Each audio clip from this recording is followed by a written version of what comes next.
Thank you, Mr. Chairman. I appreciate you holding this important hearing today. With the average price of gasoline nationwide currently sitting at $3.35, and the average hard rock mining project taking 7 to 10 years to go through the NEPA permitting process, clearly we must do more to streamline the permitting process and encourage responsible energy production. And I must just add that I'm not thrilled to hear the remarks from Mr. Squillace, excuse me, and the ranking member. It's coming, whether people like it or not.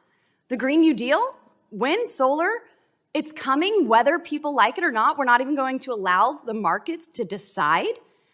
The markets were deciding with fossil fuels, and it was a reliable and efficient energy source, and then the federal government came in and shut them down and heavily subsidized wind and solar, so-called renewables that are not renewable.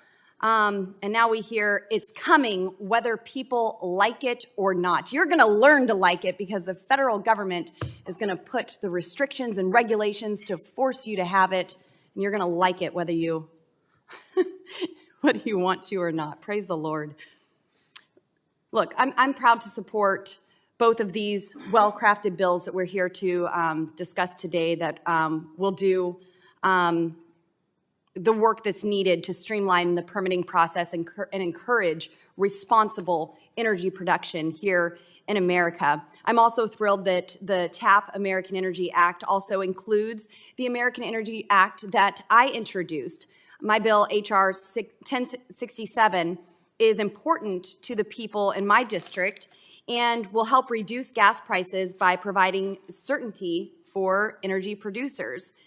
Now, Chief Operating Officer Knotts, you talk about this in your testimony, but the Biden administration continues to ignore the leasing mandates in the Mineral Leasing Act and the Outer Continental Shelf Lands Act.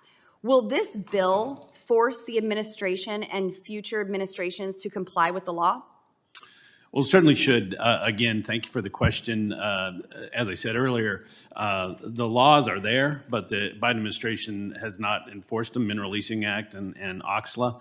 This bill will require quarterly lease sales, which is very important to get that process both onshore and offshore.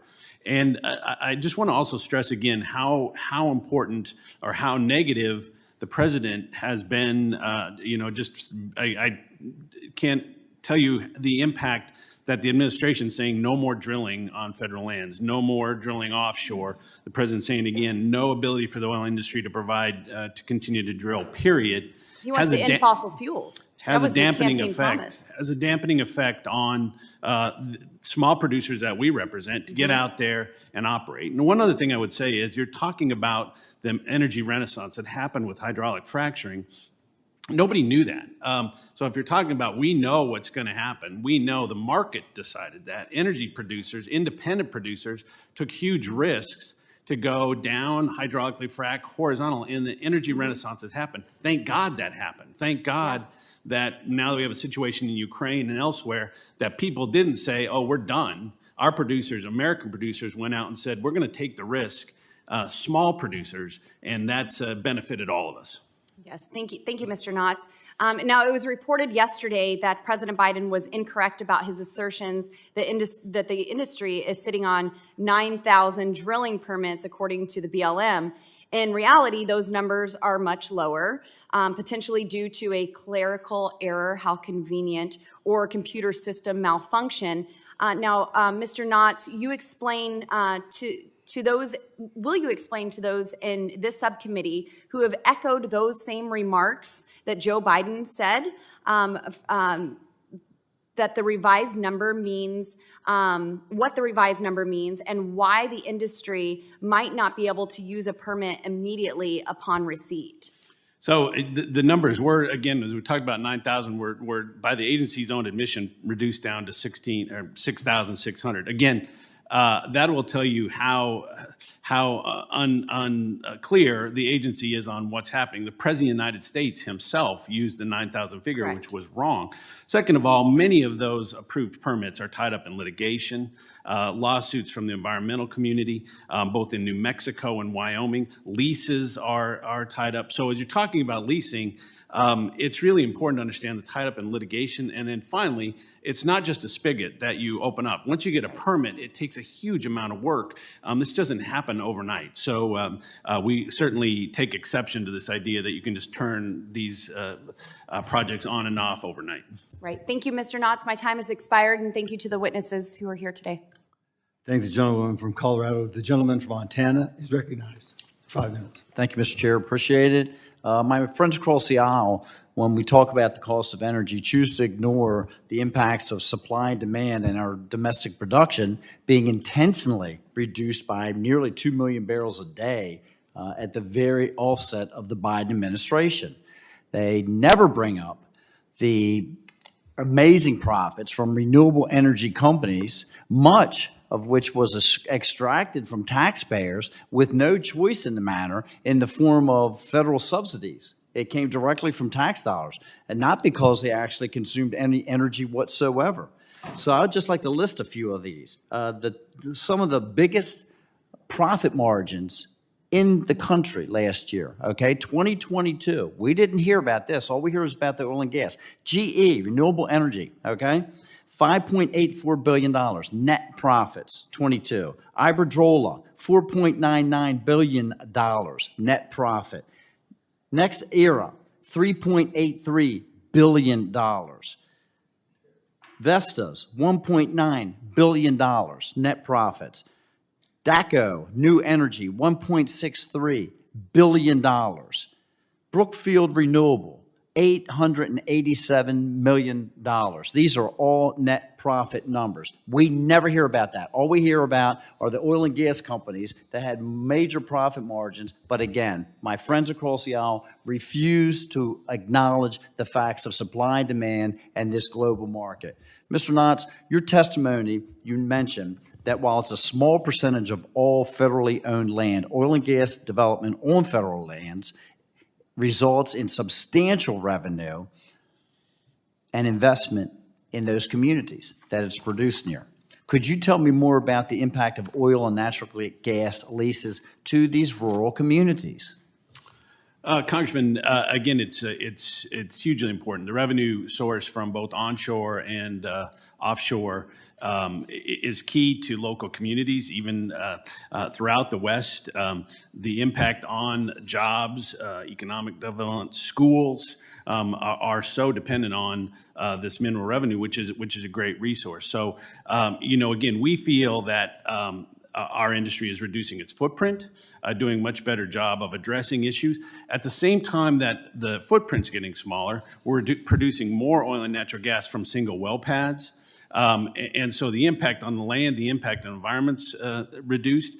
In addition, if you look at any data, CO2 has gone down, methane has gone down, SOx has gone down, NOx has gone down. So this is really a great story that we need to continue to do better, continue to do a better job of. But the impact on that, what I talked about, multiple use, of using those lands for a variety of uses, and I want to stress not just oil and natural gas, a variety of uses is really the backbone of those Western economies.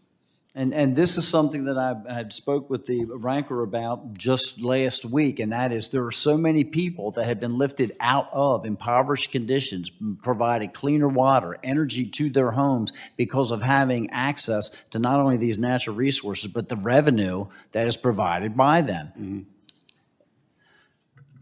Mr. Knotts, you also mentioned in your testimony that no modern economy can function without oil and natural gas production. I understand that you are a petroleum expert, so I hope it's not unfair to ask you a policy question, but energy is a commodity that's based on the global conditions and influences.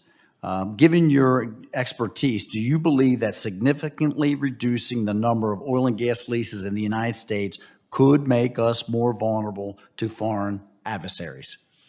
Absolutely. Again, we talked about the American production being the cleanest barrel of oil that is going to be produced. And that only goes from the environmental benefits, but the labor, the safety. We're very proud of our safety record across the board. If you reduce that, and you saw the administration have to do that, immediately you have to start looking at other countries, Venezuela, Saudi Arabia, which don't produce as cleanly, as safely, and that's going to have a huge impact when you, again, when you significantly reduce the production on federal lands, both onshore and offshore. It's bound to have an impact and causing the United States to have to look abroad at sources that are far dirtier and far less safe. And outside of the environmental impacts, we've already demonstrated that there's actually more gases in the environment right now than prior to the Biden administration because of these other countries producing the energy at a lower quality environmental standard. What do you believe it does to our national security when we start relying more upon these adversaries for our energy? It's, again, something we always talk about, which is more than even energy independence, it's energy security. It benefits the world when the United States is an energy superpower, and the renaissance that happened in the oil and natural gas, the shale revolution, really has given us the ability, again, just look at any headline in today's paper, what's happening.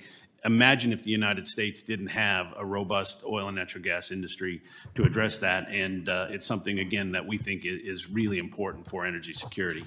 Thank you very much, Mr. Chair. I yield back.